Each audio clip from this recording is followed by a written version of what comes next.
வணக்கம். வாழ்க வளமுடன். ஆன்மீகமும் மருத்துவமும் நம்ம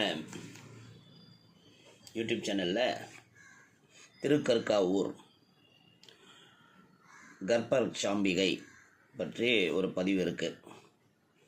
இப்போ அதே கோயிலை பற்றி ஒரு வித்தியாசமான செய்தியை தெரிந்து கொண்டேன். அது உங்களுக்கு இந்த திருக்கற்காவூர் எங்கே இருக்குன்னா, தஞ்சையிலேருந்து ஒரு ஈஸ்ட் சைடு ஒரு 20 கிலோமீட்டர் ட்ராவல் பண்ணோம்னா திருக்கற்காவூர் ஸ்ரீ கர்ப்பரட்சாம்பிகை திருக்கோயிலுக்கு வந்து சேரலாம்.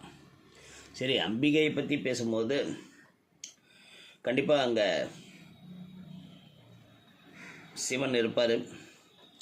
அப்போ அந்த சிவனோட பேர் என்ன, இந்த கோயிலோட மூலவரோட பேர் முல்லை வனநாதர். சுயம்பு மூர்த்தியாக தோன்றிய லிங்கம். அது மட்டும் இல்லை, இது கல்லால் ஆன லிங்கம் இல்லை, புற்று மண்ணால் ஆனது. ரொம்ப சிறப்பு. அதாவது புற்று மண்ணால் உருவாக்கப்பட்ட சுயம்பு லிங்கம் முல்லை வனநாதர்.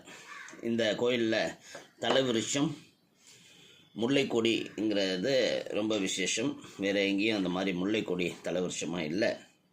அது மட்டும் இல்லாமல் கர்ப்பிணி பெண்கள் பிள்ளை பேறு சுகமாக நடைபெறுவதற்கு, பாதுகாப்பாக பிரசவ காலம் அமைவதற்கு அம்பாளிடம் வேண்டிக் கொள்கிறார்கள். அதன்படி கருவில் உள்ள சிசுவுக்கு எந்த கெடுதலும் ஏற்படாமல் அம்பாள் ரட்சிக்கிறாங்கங்கிறதுனால, கர்ப்பத்தை ரட்சிக்கும் அம்பிகைங்கிறதுனால கர்ப்பரட்சாம்பிகை என்ன இந்த கோயிலோட அம்மன் பெயர் பெற்றது என்ன சொல்கிறாங்க.